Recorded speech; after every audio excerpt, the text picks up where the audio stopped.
and welcome to my YouTube channel. My name is Sthe Nyanda and I'm very excited to have you here today. If you are a returning subscriber, hello and welcome back. It's so nice to have you here today. And if you're new, don't forget to hit that subscribe button before you start binging. Yes, I manifest. Today we are talking about forgiveness.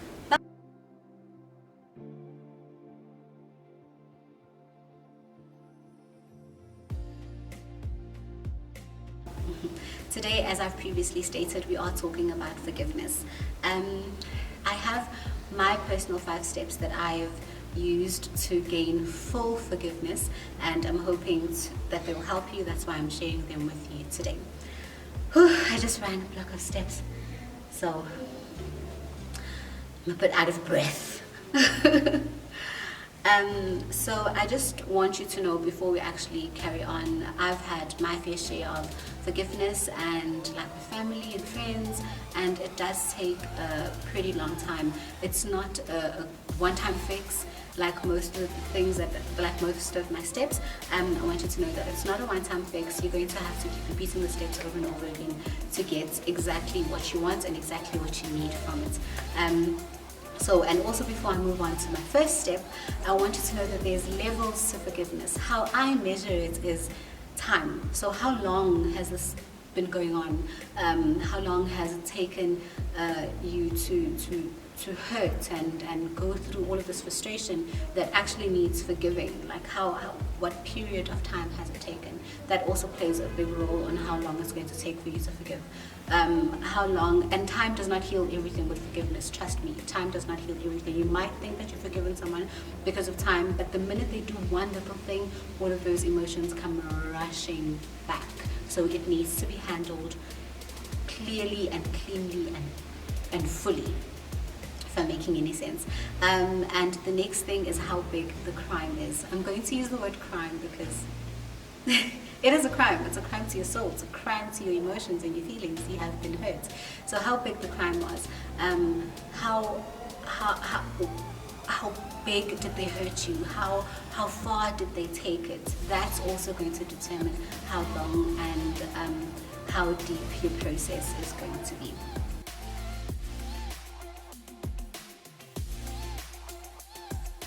So let's get straight into it. So this is step 1. So for my step 1, I want you to be incredibly honest with yourself and ask yourself this question: are you ready to forgive? Because sometimes you think you're ready. When someone comes to you and they apologize and you think, okay, maybe I am ready. Maybe I'm ready and I'll forgive them. And you go, okay, I forgive you. But like I said, they do one little thing and the feelings come rushing back and you're like, okay, no.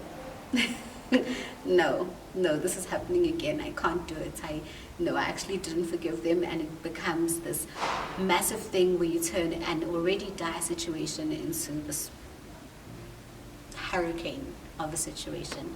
So ask yourself this important question. If your answer is yes, perfect, then you can move on to step 2. If your answer is no, I have a follow-up question for you.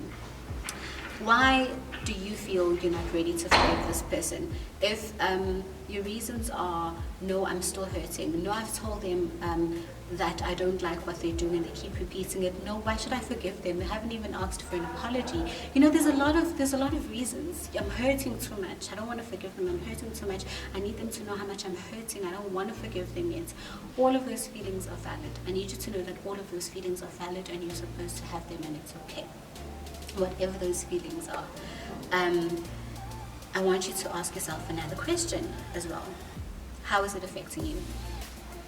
All of these feelings, all of these emotions that you are keeping inside of you, how is it affecting you?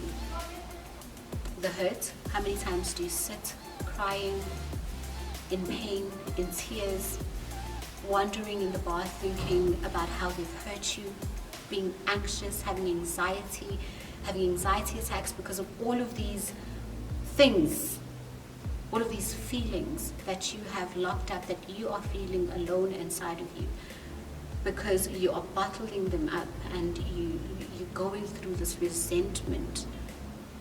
How many times have you spent, how many of your precious time that you've spent feeling those feelings instead of being happy, and is it worth it? I'm not going to rush you into it. Everyone takes their own process, and it takes its own time. So I just want you to keep asking yourself that question and ask yourself, do you not deserve to be happy? Because most of the time, the other person is actually okay. The other person is fine. They don't even know that they hurt you. They don't even know what you're going through. You're just going through it alone. So you need to ask yourself, really, what's more important here? You cannot change the other person, but you can change how you're feeling. So prioritize yourself. Yes, feel those feelings, but prioritize your happiness first. So when you're done with all of that, those feelings, whether it's a yes or whether it's a no, they're both incredibly valid, and they're both good. There's no wrong answer. There's no wrong answer. That's another thing that I want you to know. There's no wrong answer. If it's yes, then that's good. You're ready to move on. And if it's no, it's okay. You still have those feelings. I want you to keep asking yourself those questions until you're ready to go on to step 2. So this is step 2.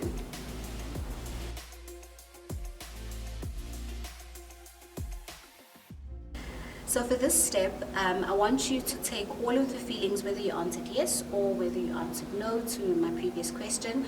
I want you to take all of the feelings that you feel, all of the anger, all of the hurt, the pain, the neglect, anything that you feel you need to forgive from that person, the lies, whatever it is. I don't know what your situation is, but whatever it is, I want you to take all of those feelings, get a pen, get a paper, and start writing.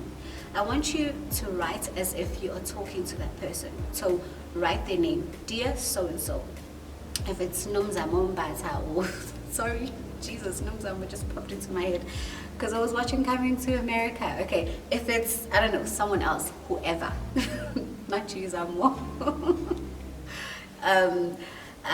If it's anyone, if it's absolutely anyone, just write their name down, and as if you are speaking to them, write, okay, on this day, if you remember the day, the more specific you are, the better.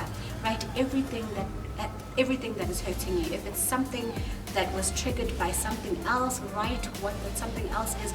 Write everything down. Be incredibly specific. Say, I don't like when you did this. I felt betrayed when you did this. Every single thing, every single detail that is hurting you, write it down as if you're speaking to that person. And when you're done with that, write in the end, and because of that, because of all of these feelings that I'm feeling right now, I want to let this go and I want to be free. I forgive you. So and so, I finally forgive you. That's step 2. So in this step, what I'm basically trying to get you to do is to practice forgiving the person, because as like I said before, it's very easy for you to just go, oh no, it's fine, I forgive you, and you haven't really. Forgiveness happens so many times before it actually does happen. So I would rather you forgive them over and over and over and over again before you actually go to them and forgive them. So by the time you see them, it's easier for you to actually just let it go, because you've gone through it. So we've gone through the motions so many other times. So this is what this letter is doing for you. This letter is actually helping you go through the process of forgiveness. Write it down, look at that letter, read it if you want to, feel all of the emotions that you need to feel. If you're still angry, it's okay. This process is you're going to have to do it over and over again. Choose a period of time. Maybe if you want to do it maybe once a week, if you want to do it once a month, until you are ready to actually move on to the next step.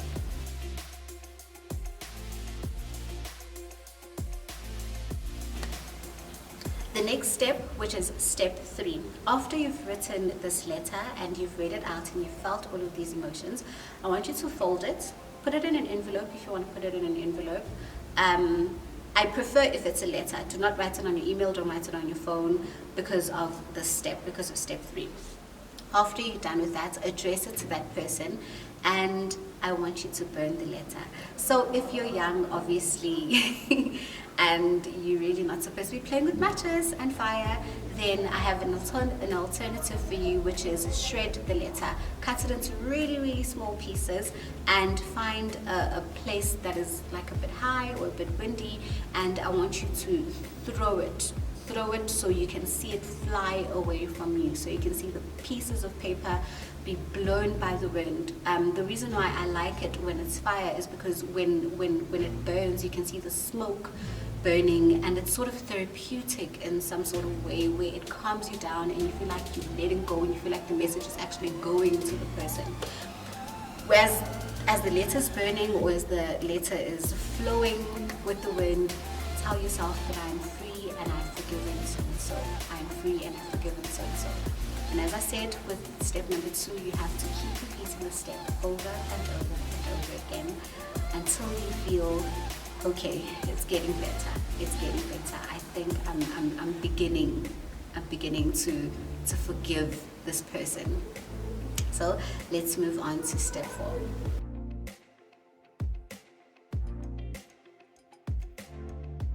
Step 4, I sort of kept mentioning just along the previous steps, but step 4 is basically what you need to do is to keep repeating this step over and over again. So choose a period of time. So if you want to do it once a week, go ahead and do it once a week. If you want to do it once a month, go ahead and do it once a month. Try and make sure that you actually feel the feelings, that you go through the motions, because that's the one thing that is going to help you heal more, and it's going to help you realize maybe other things that you're going to need in your process of forgiving. Sometimes when you forgive some people, you tend to make it just about them. You tend to make it was their fault, they did A, B, and C. Sometimes when you tend to write things down and you remember things clearly in your head, you will also see that there's actually 2 sides to the story, and maybe just a little you're also to blame. So that's why all of my activities require a whole lot of honesty. So this will also help you. So it will also help you realize where you went wrong. It will also help you realize where you can actually forgive yourself, and the process becomes easier as the time goes on.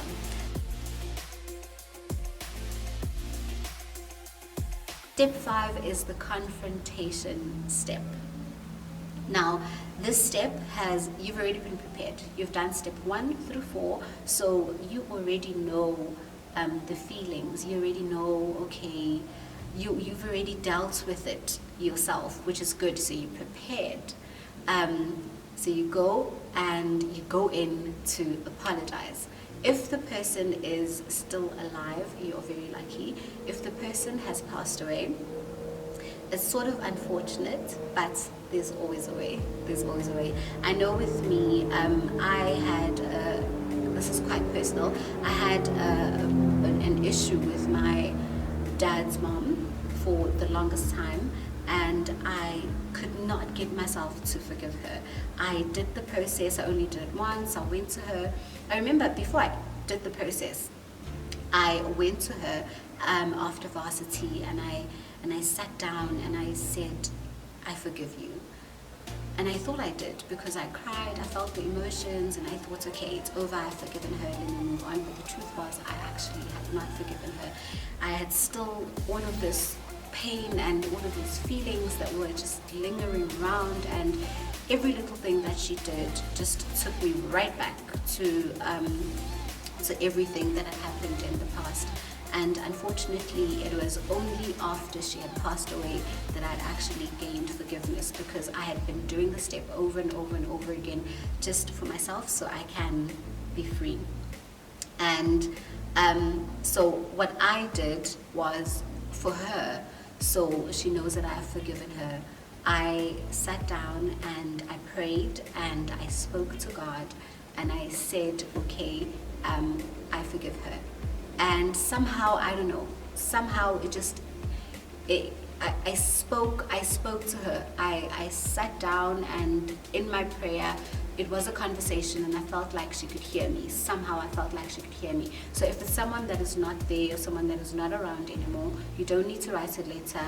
Just speak it out as if the person was there. Speak it out and do say, because of this and this and this and this, I just want to say that I truly, truly forgive you. Somehow it helps. Somehow I feel lighter and I feel so much better. If the person is alive, well, good for you, child. Good for you.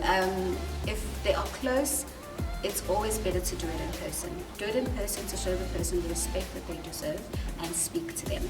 If they are not close, send them an email. Send them an email, a text, whatever you can to just like communicate and do say that you apologize. And now this is the step. I want you, all of those things that you wrote in your letter, I want you to remember those things and say them to that person. Trust me, they can handle it. You've been living through these emotions and all of this pain for however long that you've been living with it for. They can also live with that much pain. It's not really going to be pain for them for just a couple of minutes. So don't be afraid to be honest with them as well, to be honest with them and tell them exactly how you were hurt and exactly how it affected your life and exactly how you would have loved the situation to work out. But what I don't want you to do is go there expecting them to apologize or expecting them to explain maybe why they did it or maybe reasons, just to give you reasons why maybe it's your fault or whatever, because that's going to take you back. So before you start the conversation, just tell them that I really just want you to listen to me right now and I have a couple of things that I need to say to you. I don't necessarily want you to respond. If you do respond, it's okay, but just listen to me throughout. So speak to them and tell them how you feel. And sometimes they'll try and explain and defend. Listen to them and try and listen without judgment. Try and listen without prejudice. Listen, and when you're done, tell them, for this reason I forgive you, and I'm done holding this resentment, I'm done hurting, I just want to let you know that I truly, truly forgive you. So this is my 5 steps, but before I wrap up this segment, I want you to know something. Just because you've forgiven someone does not mean that you have to be in their lives. So don't think, Uguti, just because such and such has forgiven you, or just because you've forgiven so and so, now you're forced to be in their life and you have to participate in activities that, if you don't want to do it, you don't have to. You really don't have to. You don't have to now. If it's a family member, you don't have to now go to their Christmas parties or what is or what's not. You don't have to. You really don't have to. If you want to, you can, which is beautiful. If that's the relationship that you wanted and that's the relationship that you were seeking, then go ahead and carry on and, be in an actual relationship with them. But if not, it does not mean that you have not forgiven them. It just means that you're a different person and would rather, mingle with different types of people, and that is okay. You are a human being and you're allowed to make choices and choose who you have around you. I hope you enjoyed my 5 steps to forgiveness, and if you haven't subscribed and you've watched up until here, I don't know what you're doing, just hit the subscribe button and I'll see you again next time. Thank you so much for joining me. Bye! I find it hard to commit, but you don't even try. Still I'm better with than without you. Oh,